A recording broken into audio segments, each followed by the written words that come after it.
From the combined crew of blindandroidusers.com and accessibleandroid.com, it's time for your favorite Android podcast. Kick back now and enjoy another fine episode from these fanboys and gals as they navigate Android from a blindness perspective. And now, here's your crew.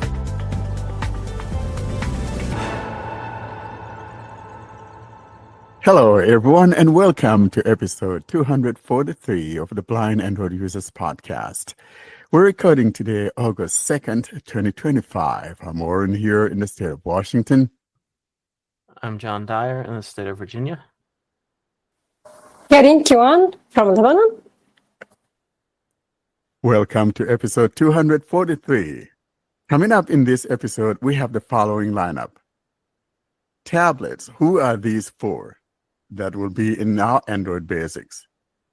In the spotlight, because of talking about who tablets are for, we have a review of the Lenovo Legion Tab Gen 3. And to close today's episode, we have a little fun app in the App of the Week series. That's what we have coming up in this episode. Karin, girl, let's start with you. Though it's summertime here, how are you doing? Any hotter, or is it cooling down some now that we're in August? Can't believe we're already in August. Hello. Well, we had some sort of a heat wave. It's not really a heat wave, but for us, it's considered hot. Actually, I think that I haven't seen such heat maybe since several years. It was hot and humid, but thanks God, currently it's better. It cooled down and things are much better today and yesterday. So yeah, but it's good. It passed, and I hope that it will be. It was the last one, and we will not be facing such hot weather again. But it's good.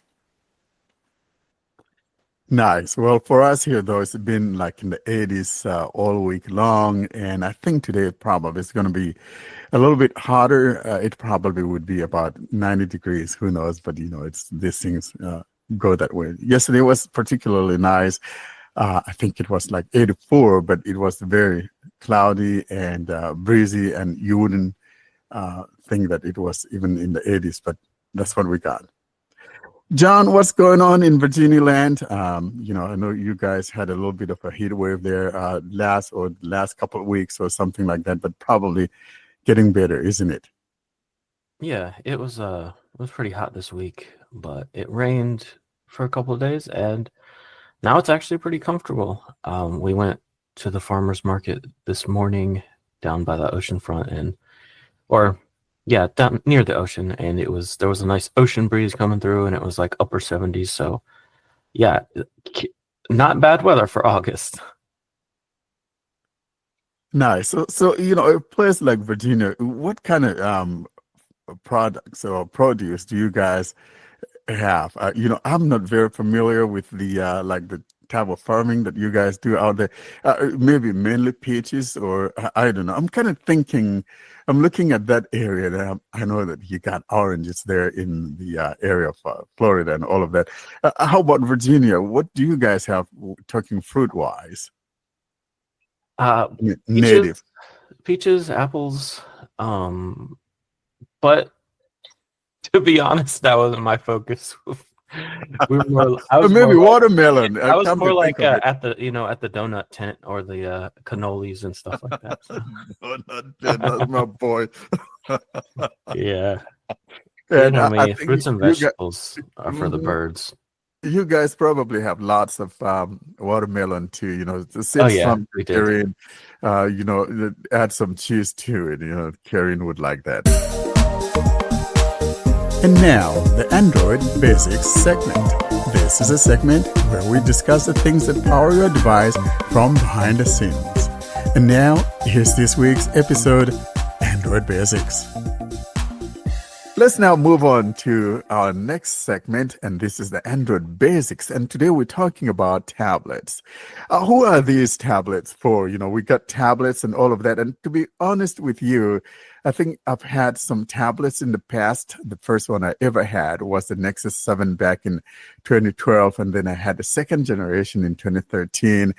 And then I had the first Fire tablet back in 2015. I remember unboxing that for the inclusive Android back then. And then I think the last tablet I had was an iPad something Air or whatever. But yeah, you know, the first one though that I had before the Nexus 7 was the regular iPad back in, was it 2010 or 2011? I don't remember, but it was back then, the very first one. But Android wise, my very first one was the Nexus 7 back in August of 2012.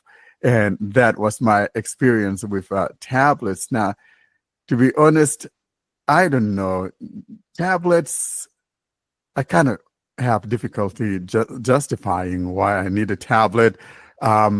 It's not because of the size or anything. I mean, the size is just fine, but I just don't know. Maybe if I get an LTE one, I probably might use it. But other than that, I don't know. I don't think I need a tablet. John, you're a tablet guy, right? I think out of all of us, probably maybe you and Sally or Karen, I think Ed, but I probably am the odd one out, not kind of into tablets. I know Sal is into. He has a Samsung tablet, and yeah, I am kind of into tablets. I have too many. I've had too many to count really, but I think my first Android tablet was actually not the current Pixel tablet, but the original. I guess you could call it the original Pixel tablet. Was called the Pixel C, and C stood for convertible because it came with a like magnetic keyboard that you could attach to it. I think it was running Marshmallow, if I'm not mistaken. So I think so. Yeah, I think it was 2015, right? That's when it debuted. So it must be running Marshmallow when it came out. Yeah, sounds about right. 20. Yeah, because I got married in 2016 and I used it to like to DJ my own wedding. Basically, that's what I had connected to the sound system. So yeah. Yeah, it's so for me, and everybody's different, so I'm not gonna assume, that I don't like to assume what a blind person is or isn't going to want. But for me personally, I think the only reason I do use a tablet is because I do have a little bit of vision. So when I'm watching football, so like I haven't, and it's basically for football season, like I haven't really used my tablet at all since this year, really. So, when the fall comes back, I'll be using my Samsung tablet because it has this feature called, and this is actually an accessibility feature exclusive to Samsung tablets, or Samsung devices, I should say. It's called Relumino Outline, and what it does is it puts an outline around, it just guesses what the shapes are on the screen and outlines them. So, for example, when I'm watching a football game, it will outline the players, it will outline the ball, it will outline the lines on the field and make it really high contrast. So, for me, my vision is, I have very low vision, so I can see shapes if there's enough contrast. So for me to be able just to see the shapes of like the players moving around is, it's better than nothing. So that's what I use my tablet for mainly. I do know that a lot of people do enjoy or a lot of blind people do, or some blind people do enjoy the tablet experience because the speakers are better. But for me personally, if I'm listening to media, I'm usually not even using the speakers on my device. I usually have headphones on or earbuds in. So, I may as well be using my phone in those situations. Another plus to tablets is if you want a physical keyboard experience, you can get a tablet that has like a keyboard case type of thing, and that might be something that appeals to you. Yeah, it's interesting you mentioned the speakers because that could come in handy. I'm kind of thinking, or probably, you're in the kitchen, for example, and you kind of watching a recipe, trying to cook something for the family or whatever, and you're looking it up on a tablet, for example, and you have that thing, and the speakers giving you instructions and all of that. I know that sometimes people talk about, especially some blind people say there's too much real estate on the tablet. So finding icons is difficult, but really, most people kind of just swipe anyway. And I think if you swipe, it will just move from icon to icon, wouldn't it? Does it not just move icon to icon? I think I Yeah, remember that, it wouldn't, just because it has lots of room doesn't mean that it's not going to so, move to the next icon when you swipe. It's just like using a phone. So that part of it, but I can see where it comes in handy. And, one could, most especially if one is doing magnification, for example, certain things actually are going to be absolutely better on a tablet than, say, on a regular phone screen that's not as big. So someone who's partially sighted, I think they might even enjoy the tablet more than someone who is totally blind. But then that's just my assumption. But it gives you that real estate to where you can watch things on, you want to blow things up, see them bigger, then you have that access to such a thing. But I don't know. I just, it has never been my thing. And I think that the speakers is a good feature, because if you have loud sound on it, then sometimes I think one of the Samsung ones that I really like, I think it was either from 2017 or 2018, it has like quadruple speakers, like 4 speakers on it. I think that thing was really nice. John, you remember which one that was? I know, or if all of them are like that, but there was one in particular that had 4 speakers, and I'm like, wow, that's really great. are you talking about a Samsung tablet or? Yeah, a Okay. Samsung tablet. I Yeah. think a lot of, I think all the S series tablets have 4 speakers these days. So yeah, they do have nice speakers on them. And something else I should probably mention, because it's kind of a cool feature. If you have a Samsung TV and a Samsung tablet, you can reverse cast. So instead of what you'd normally do is from your phone or tablet, you could cast your screen to the TV, but in this case, you can do the reverse. So whatever's on your TV, you can have on your tablet. And why that's good for me is if I'm watching, like I use football as an example. If I'm watching football with the family, previously, if I wanted to try to see what's going on, I'd literally be standing up there in front of the TV, like blocking everybody else's view. But now, being able to use what's Samsung's Mirrorcast solution thing called? Smart The View? Smart Yeah. View. Yeah. Yeah, Smart View. If you use Smart View and reverse cast to your tablet, then you can see whatever's on your TV. You can also see it on your tablet.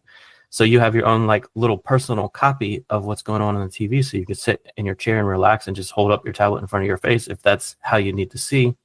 And you'll be seeing the same thing as what everybody else is seeing in the room. And I think that's a cool feature. Like I used it a lot. And it works with anything on the TV. Like you don't have to be using smart apps on the TV. So you could plug a Fire TV into it, an Apple TV into it, a cable box, whatever is connected to your TV. That picture and video will be cast to your tablet, and you can even turn off the TV. So like if you are casting, you could turn off the TV and it will still be on your tablet. Like you take your tablet around your house and just like bring your like I could bring my Fire TV remote around with me and still control the interface with the remote, even though the TV's screen is literally off because it's casting to the tablet. So that's a pretty cool feature that I've discovered with Samsung tablets. Oh, that's really nice. I didn't know that, but that totally makes sense to me because, like you indicated, let's say you have a party going on and everyone's making noise and you're kind of trying to hear what's going on. In other words, so you could have it on that tablet and you can put the audio on your headphones, and you should be able to hear it nice and clear. So that totally makes sense to me. Karine, how about you? You like tablets? I kind of assume that you do, but then I'm not sure that you do like tablets. I would Take me assume down that that she road, Carol. doesn't. Let's see who's right. Let's see. Let's see who knows her better. Yeah, Karine, tell me about it, my dear. No, I don't. Because actually, I don't see anything that makes me use a tablet instead of the phone.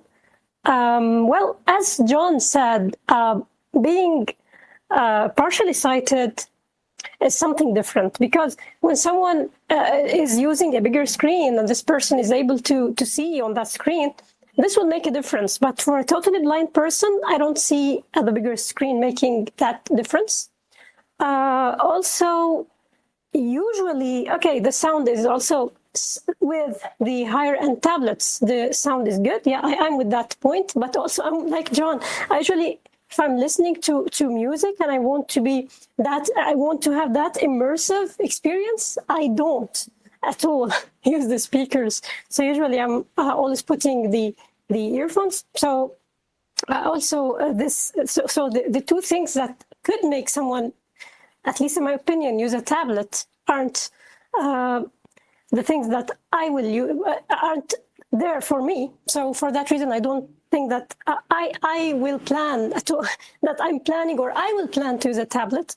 Other than that, the price. So I think that if you like to have a tablet, you should be getting one of the at least mid-rangers or high-end ones. So I don't see why people get tablets that are from the low end of the spectrum, those tablets that are $100 or $150 that usually you get and then you just regret it.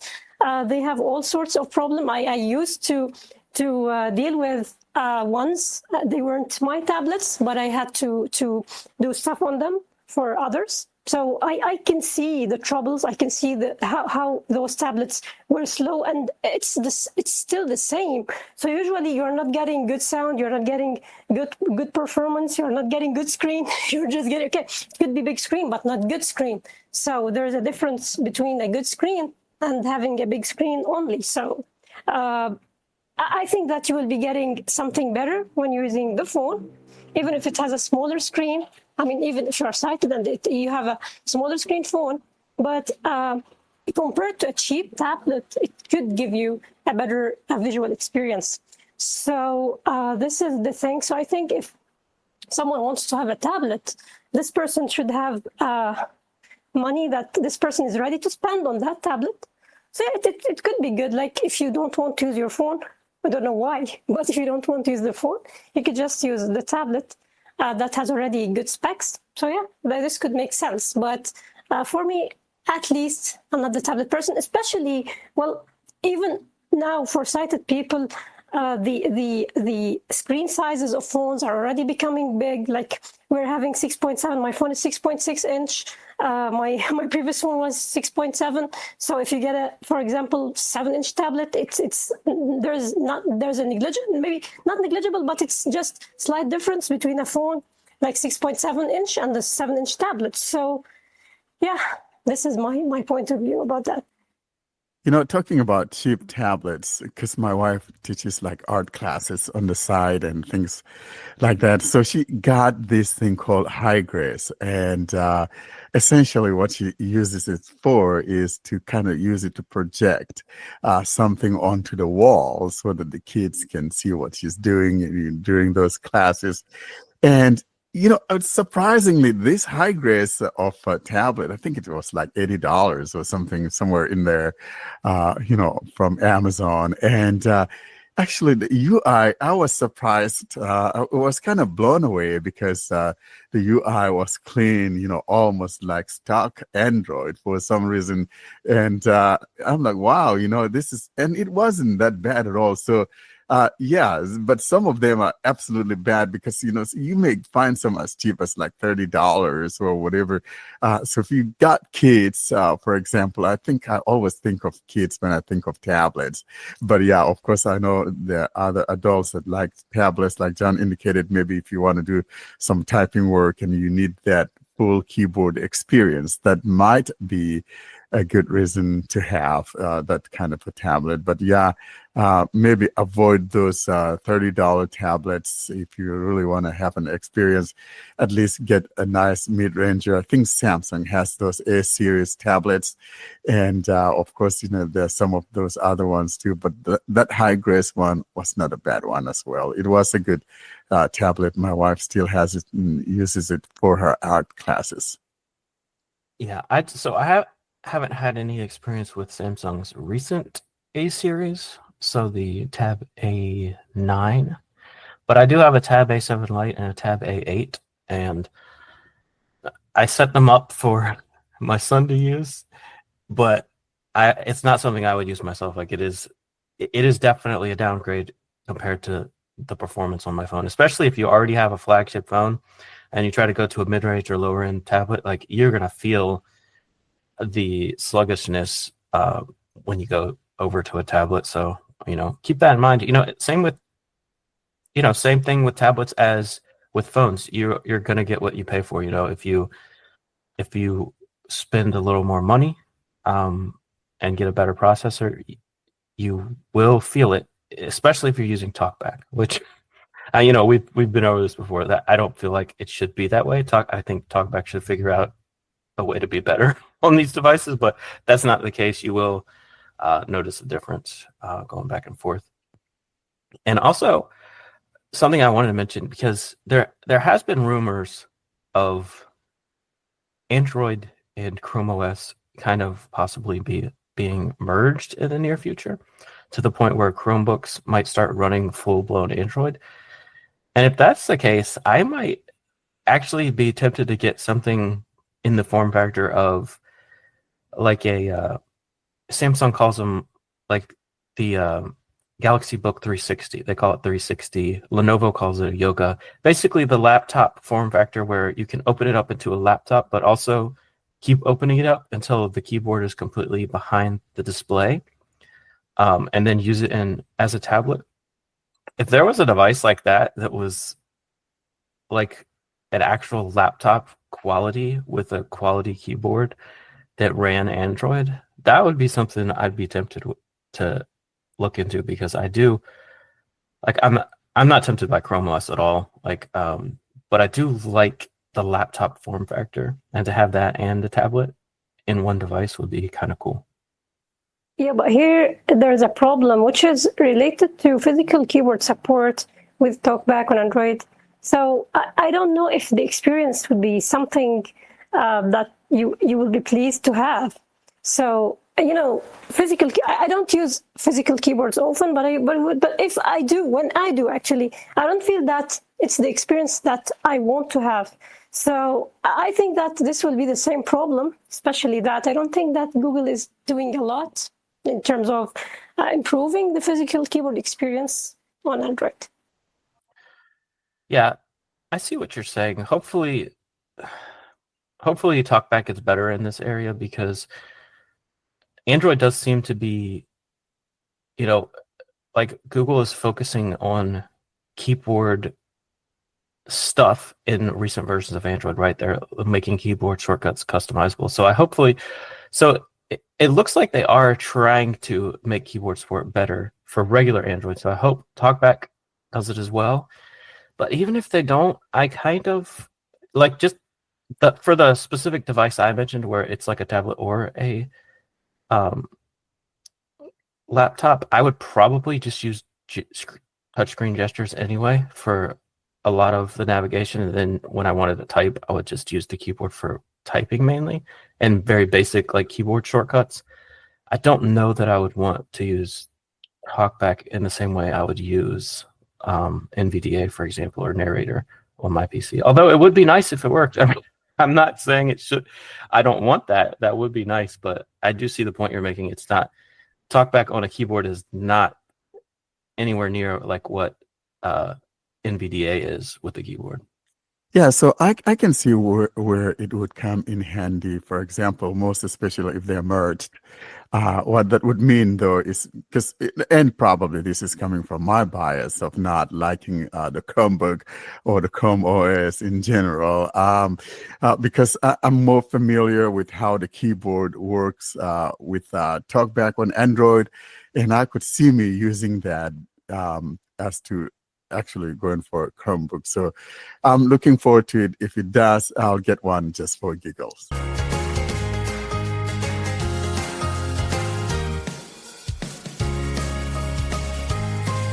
Welcome to the Spotlight segment. This is a segment dedicated to interviews with developers or interesting happenings in the world of Android. And now for this week's episode, here's your Spotlight.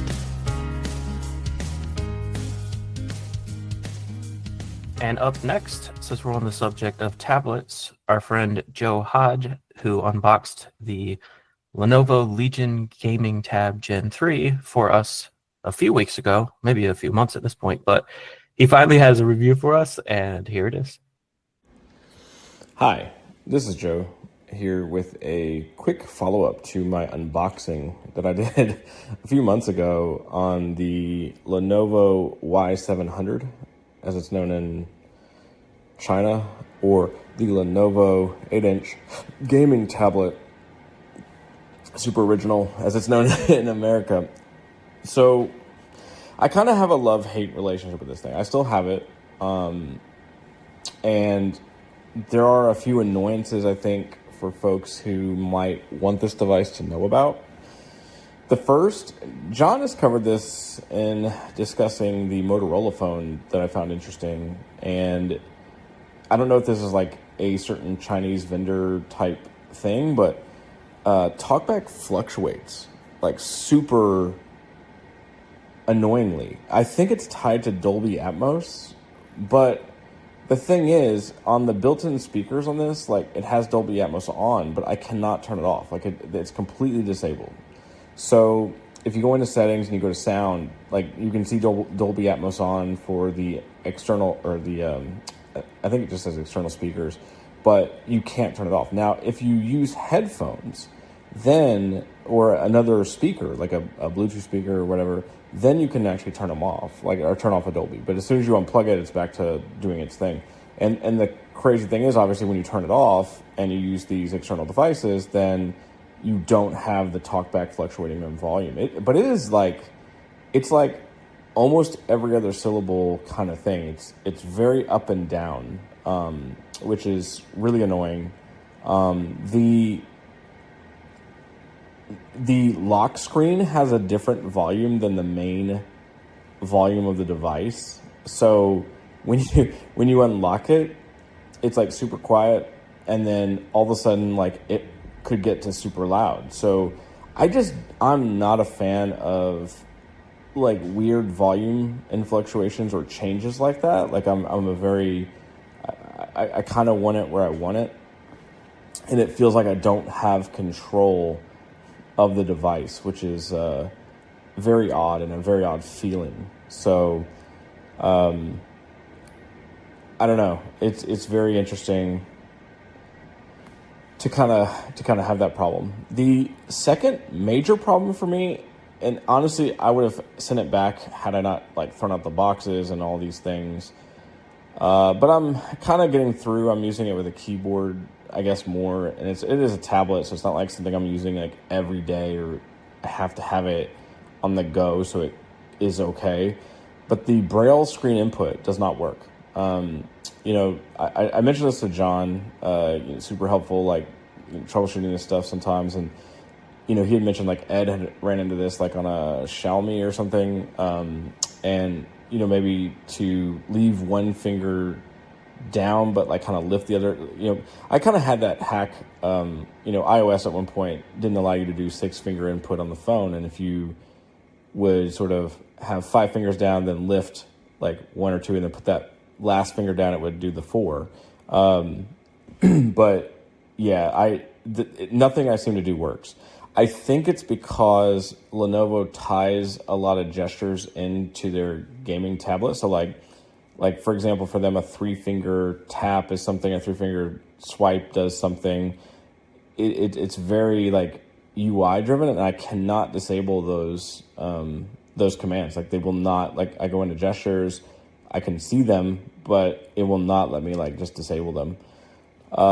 It has been actually updating pretty frequently, which is pretty cool. I got it. It came with Android 15. Now it's, you know what? I may be lying to you. It may have came with Android 14, and that because Android's moving at such a fast pace these days. I think it came with 14, and then I updated it to 15. But it just I got an update yesterday. It had been off for quite some time, but security patches seem to be staying up to date, and Android 16 I think is coming. So that is exciting. I mean, I think Android 16 or 17 is the last version that I will get though, because it's only supported for 2 or 3 versions. So the overall sound quality, like once you have media playing, it's much better. So one hack to the talkback thing is to get sound playing. John had a white noise app, and I have been using that, and that does help a little bit with the fluctuation of volume. So for whatever reason, it kind of calms it down a bit. It still happens, but it's not as noticeable, or it's less irritating than when you have no media playing. I guess the other major thing here is a lot of the features that this thing has when it comes to gaming are really not accessible, or they're only accessible while you're gaming. So one of the features I was kind of actually excited about was this ability to basically tell the thing like, hey, I don't want you to be I don't want you to draw any power because I got you plugged in, and basically you just shut the power completely off. So basically it wouldn't be charging the battery. It would just, basically just be using your electric from the wall.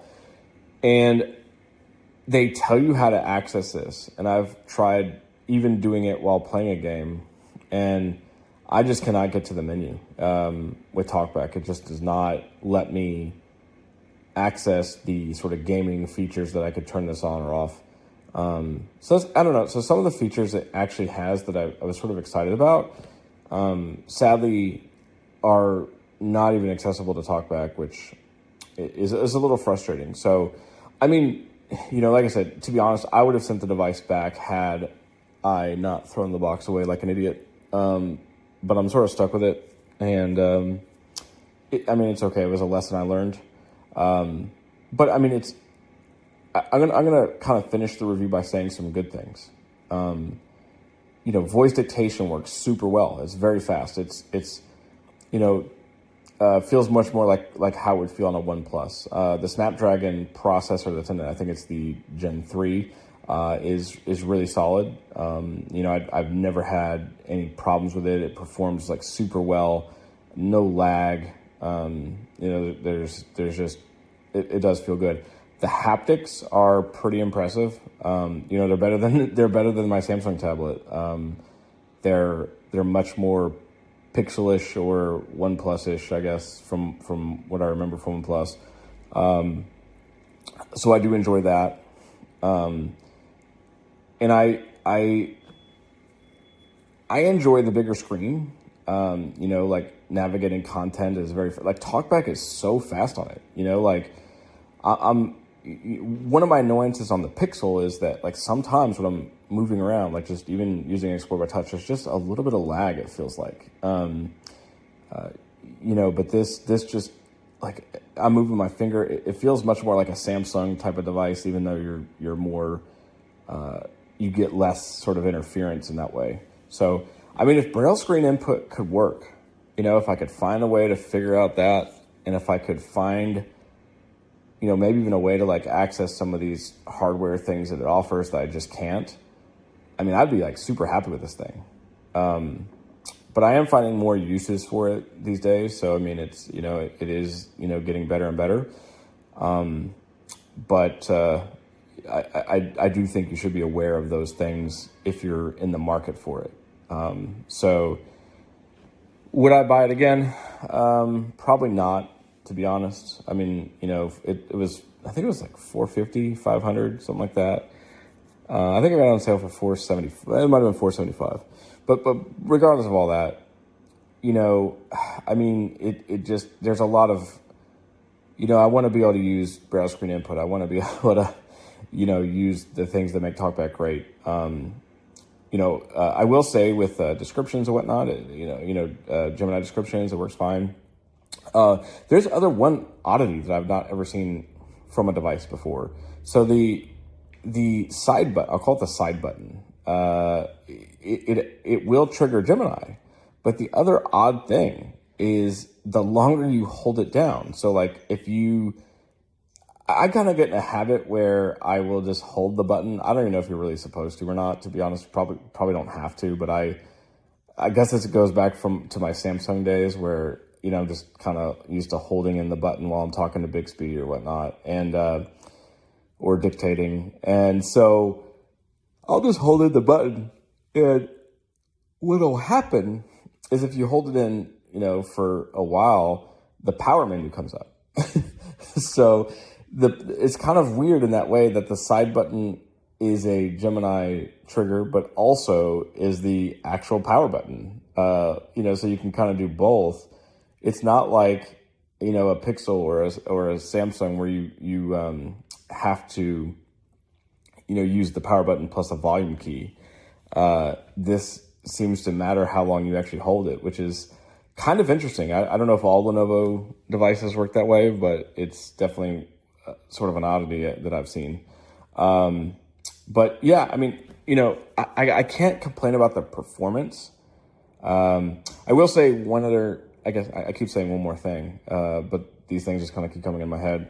The settings layout is your traditional sort of tablet style. So you have on the left-hand side your options, on the right-hand side your actual settings for that option. So like, you'd have a general system on the left, and then on the right you would have those options for those categories, whatever is selected. But scrolling in settings works very odd. It's actually, you cannot use swiping on the left-hand side for very long. It just gets out of order. It gets a little chaotic. So what I've found is I will just use Export by Touch in settings, and that works a lot better. I don't know why it's so chaotic there, but it really just, there's something broken. Now, I have not tried it since the new security update, so maybe Lenovo has fixed something there, but it's been that way since I've had the tablet, and then when I updated to Android 15, same thing. So I will say, I've had Samsung tablets update every, I think, quarter, so they're a little slower. This seems to be updating a lot faster. Motorola, obviously, from what I've seen them, they're like a year behind. So Lenovo's actually not doing bad when it comes to keeping you up to date. So I just, if I ever buy another Lenovo product, I would want to make sure browse screen input works and maybe the sound doesn't be all crazy. So anyway, that's a quick review of the Lenovo Y700, or the Lenovo gaming laptop, or gaming tablet 8-inch. If you have any questions, feel free to reach out to josephlhodge@gmail.com. If you're wanting this device, I'm happy to, maybe talk with you about some of the things, or if you want me to try something, and, I can do it as long as if I have the equipment and can do it. So, thanks for listening. Thank you so much, Joe, for that review of yours of the tablet. So there we are. It all boils down to, you have some of these conflicts Joe was mentioning in his review. most especially if you're doing Braille, for example. I'm talking of virtual Braille keyboard here. Some of those gestures conflict with the native gestures of the tablet because they're intending this for people to be able to use those gestures, and sometimes some of these gestures kind of conflict with our talkback gestures. So it becomes, could I say it becomes a problem? Yeah, it sure apparently becomes a problem, doesn't it, John? They don't let us disable. Like, I just wish they'd give us some gestures you can disable, like the two-finger tap or three-finger tap, I should say, or three-finger swipe to like take screenshots or take scrolling screenshots that a lot of these manufacturers implement. They usually implement a way to disable them, and even in the for example, with the OnePlus, they are disabled when you enable TalkBack. So even if you don't go into the settings and disable them, they will not work when TalkBack is running anyway. So a lot of the manufacturers do fix this, but when they don't fix it, it's a mess because, like in the case of this, there's this really neat gesture where you can just swipe left or right with three fingers to switch apps, change between open apps, which is a nice thing to have on a tablet. But obviously that conflicts with TalkBack. While regular TalkBack three-finger gestures do work, when you bring up the Braille keyboard, because it's in pass-through mode, anytime you tap the screen or touch the screen with three fingers, it's those gestures kind of override the keyboard, and you're unable to type efficiently on the Braille keyboard. There is some workarounds where, like, if you put two fingers down, if you know you're gonna do a three-dot letter, you'd have to put two fingers down, wait a second, and then add the third, and then remove the fingers at the same time to type a letter that contains three or more dots. And it's like, if you're going to have to think that hard about how you're typing on the Braille keyboard, it's not even worth trying to use it. So it is disappointing that they don't allow you to turn these sort of features off that they clearly add having no idea how TalkBack works or not caring how TalkBack works. Yeah, that would be a royal pain.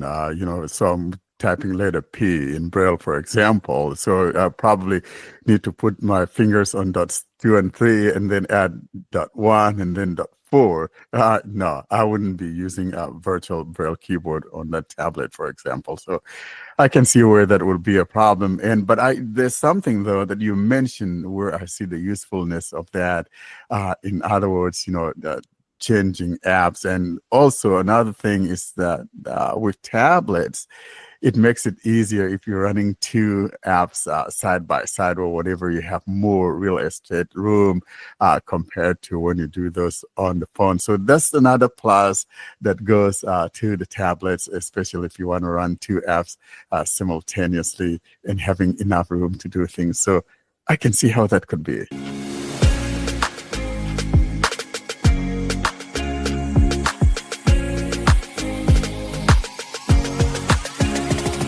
Up next is the App of the Week segment. This is a segment dedicated to app demonstrations. Should you have an app that you would like to demonstrate for our listeners, feel free to send us the recording of such an app demo to contact us at blindandroidusers.com. And now for this week's episode, here's your App of the Week.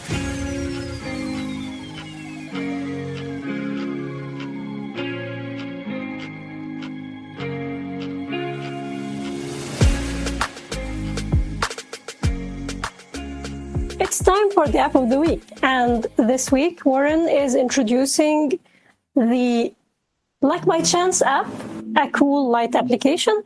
So, Warren, tell us about this app. Hi, Warren here for Blind Android Users Podcast. And as we continue with our App of the Week series for episode 243 App of the Week, this is demonstrating a fun app for those of you who are feeling lucky. It's called Luck by Chance. For today's demonstration, I'm utilizing the Galaxy S23 Plus running One UI 7 and Android Accessibility 15.x. I am on the home page, that is the play page of Luck by Chance, and will now navigate though to the About. Let's hear the About description, and then I'll come back and proceed from here. Here's the About. About this app. Heading. Google Play Store. Luck by chance. Details. Fun randomizers like coin flip, dice roll, picker and more. Game die luck by chance, random decisions made easy. Feeling indecisive? Let luck by chance decide for you. Whether you're flipping a coin, rolling a dice, picking a random name, or spinning a custom wheel, this app has your back. Puzzle piece features. Flip a coin. Classic heads or tails. Roll dice. Standard or custom-sided dice. Pick from a list. Enter any list. Get a random result. Random number generator. Choose your min and max range. Yes, no, maybe. Simple decision maker. Spin the wheel. Customizable spinning wheel. Magic 8 ball. Ask and receive fun answers. Emoji and color picker. Add randomness to your mood. Who goes first? Perfect for parties and games. Light bulb. Use it for making quick decisions. Party games and challenges. Choosing tasks or chores. Creative inspiration. Settling debates with friends. Paint palette clean, fast, and customizable. Designed for speed and simplicity. No ads, no clutter. Just quick answers when you need them. Download Luck by chance and add some randomness to your day. App info. Version 10.3.0. Updated on July 18, 2025. Downloads 100 plus downloads. Download size 7.73 megabytes. Required OS Android 5.0 and up. Offered by Nishan Devaya. Released on June 15, 2025. And that's both the description and the history of the app. As you can see, this is just a 1 month old app. I'll now go back though to that installation page and tap on that install, and let's get started.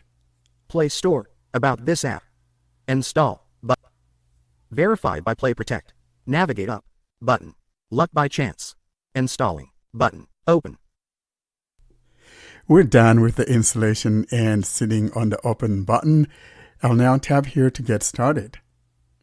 Luck by chance. Pick one for me. Button.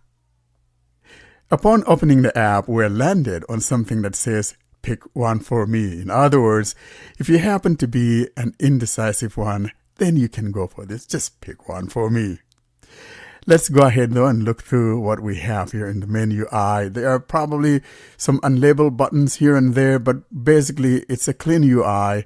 And let's just move our way through and see what it is. And then we'll look at some of the categories that are found within the app. And you can check this thing out on your own because I'm not a gamer and I don't play games of luck. I think Ed might like this, but I don't know.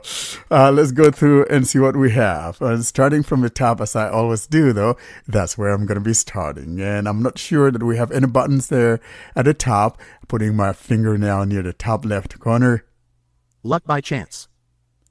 That's all I heard is Luck by chance, name of the app, and moving my finger to the right. There's nothing there, so there are no buttons there. I don't even see a settings or a more options, for example. Moving on down, we got Pick one for me. Button. that pick one for me. Classic randomizers. We come across classic randomizers. Flip a coin. You can flip the coin, heads or tails. Roll a dice. I could roll me a 7. Roll a dice. Move on. Spin the wheel. Spin the wheel. You remember that game, Wheel of Fortune? You spin that wheel. Let's move on down. Pick from list. Pick from a list. Yes, no, maybe. A category called yes, no, or maybe. Next. Rock, paper, scissors. Oh my. Let's keep going. Generate a number. Next. Pick a card. Draw me a card. Next. Pick a color. Colors. This is interesting. Let's move on. Fun and games. I think this is a heading, fun and games, and below there, Spin the bottle. oh, spin that bottle. Truth or dare. Would you rather? Tic-tac-toe. Memory game. Creative and inspirational.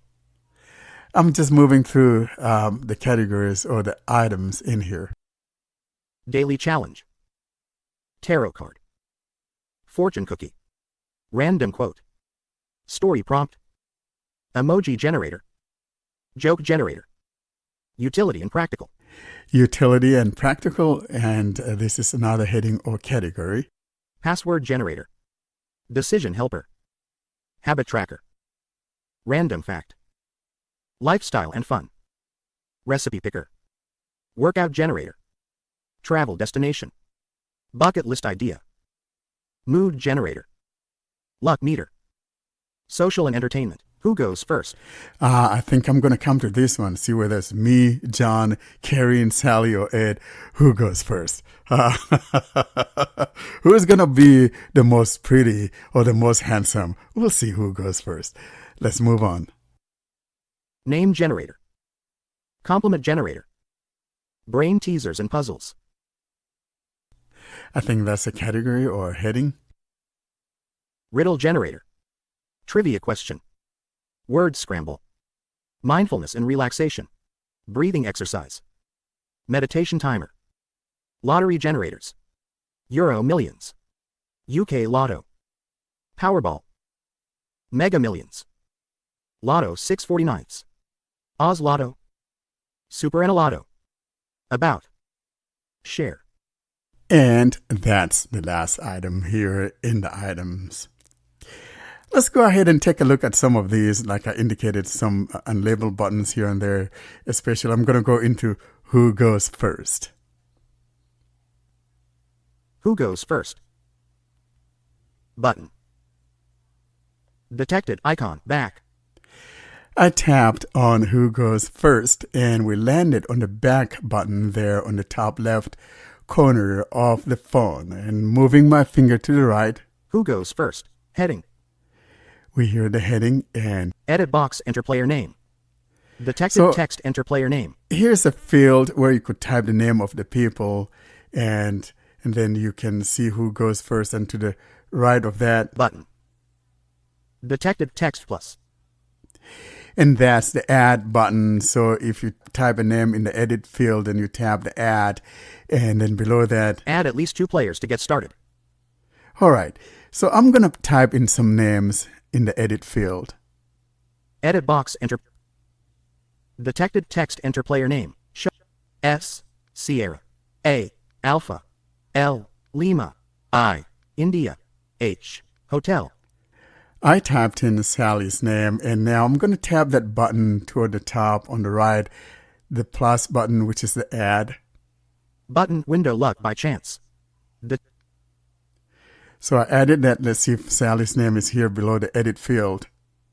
Sala. There it is. And Editing, edit box, enter player name. Detected text, enter player name. I'm going to put in Ed. E, Echo. D, Delta. And I'm going to tap on that add. Button, window luck. Detected text plus. And now I'm going to add John or Kieran. K, Kilo. A, Alpha. R, Romeo. E, Echo. Selected, Kareem. Button, window luck. Detected text plus. All right. Now I'm going to put in John. J, Julia. O, Oscar. H, Hotel. N, November. Tap on add. Button, window luck. Detected And text plus. last but not the least, I'm going to put in my name. W, Whiskey. A, Alpha. R, Romeo. R, E, Echo. N, November. Warren. Button, window luck. Add. Detected text plus. All right. Now I'm going to click done at the bottom. Done. All Keyboard right. hidden. So let's look at what Button. we have beneath the, Detected. Edit box, enter player name. Sala. we got Sally there. Button. And to the right of that is Detected icon. Close. remove. If you tap on that, it says close. But if you tap on that, it'll remove Sally. Ed. To the right. Button. And that would be the remove. If you tap on that. Kareem. Button. So for example, Detected icon. Close. if I tap here, it removes Kieran. Sala. And what we have is Sally. Ed. John. Button. John. And Warren. then- so there's no Kieran. So I'm going to go back to the edit Ed. field. Edit box, enter player. Detected text, And enter player name. I'm gonna Showing put English. in US Kareem. QWERT. K. Kilo. A. Alpha. R. Romeo. E. Echo. Kareem. N. November. All right. Button, window luck. Detected text, Warren. Kareem. Now we got Kieran. Now at the bottom, I'm going to click done. Done. And now Keyboard hidden. at the bottom, in the middle, toward the Kareem. bottom, Select winner. Button. I tap select winner. And in the middle, It probably has sounds, but I have my sounds turned off. And in the middle and below that, Party pop. Sala goes first. Party popper. Sala goes first. it says Sally goes first. I'm going to tap again. Select winner. Button. And let's find out. John goes first. Party popper. John goes first.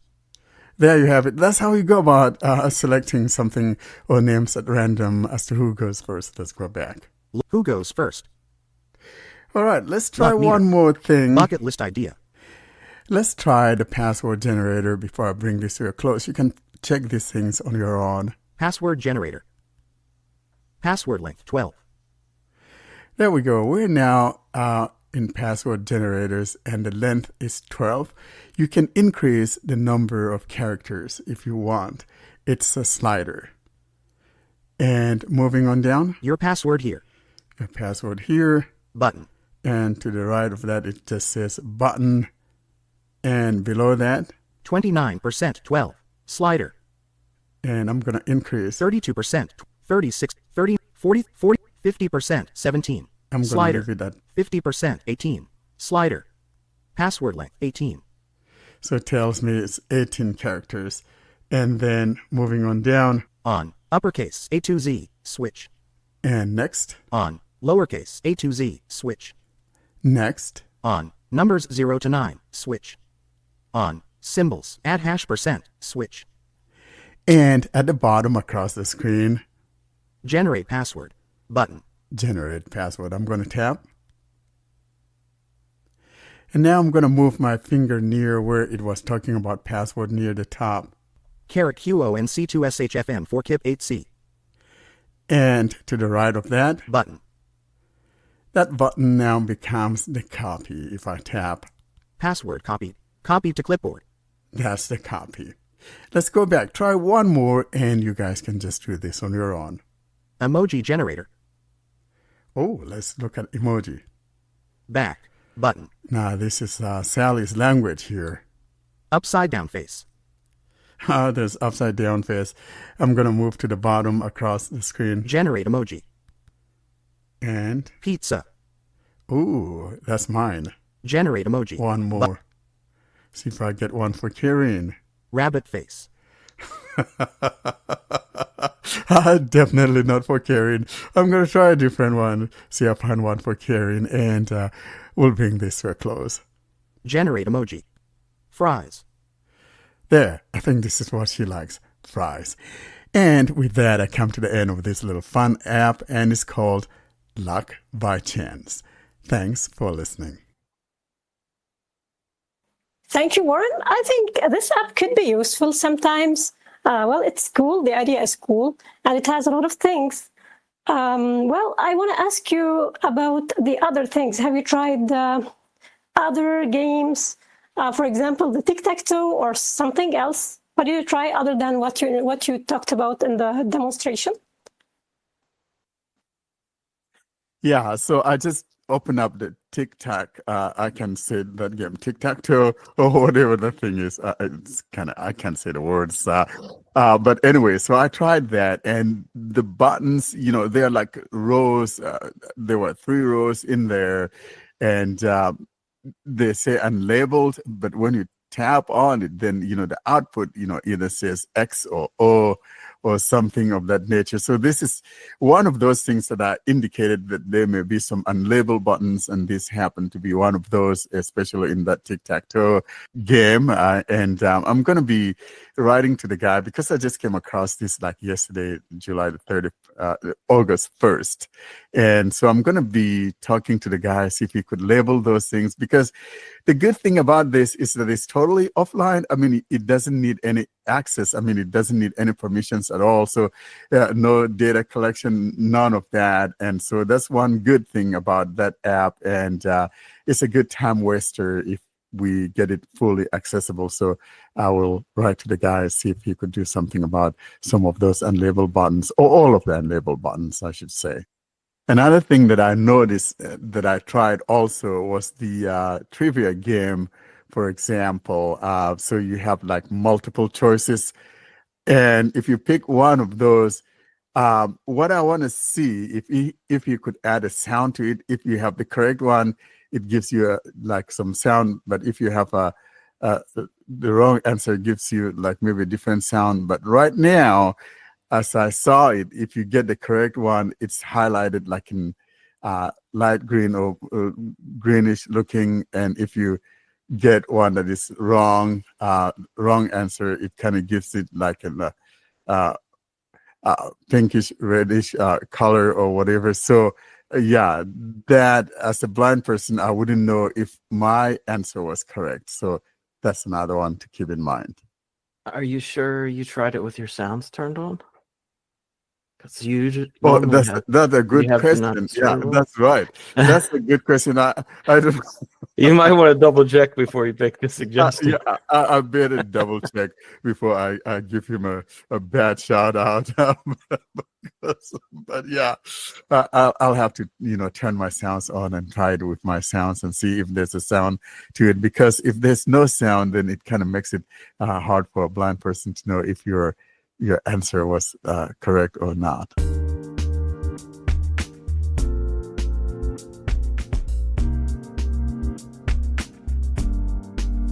All good things must end. Thus, it's curtain drawing time, bringing us to the close of this week's episode. Coming up, though, we give you information on how to get hold of us.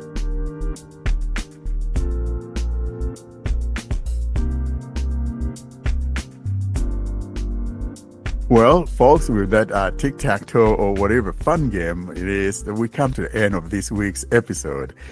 As always, though, here's our friend John to give you information on how to get hold of us. John, how do people get hold of us?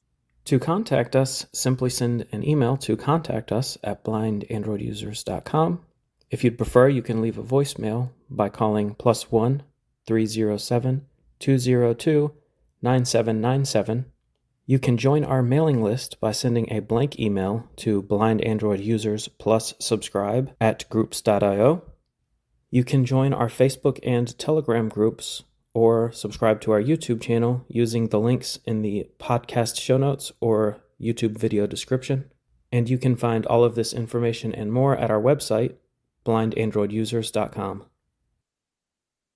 Thank you so much, John, for that. And folks, with that, we come to the end of this week's episode and looking forward to seeing you guys next week. From me, though, is goodbye. Cheerio. See you next week. Thanks for listening. Goodbye.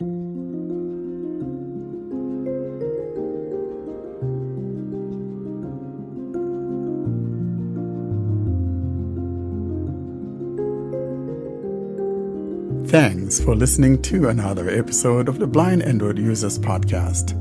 Until we see you next week, don't forget to leave us your comments and suggestions via our email contact or using any of our social media sites. Have a great week.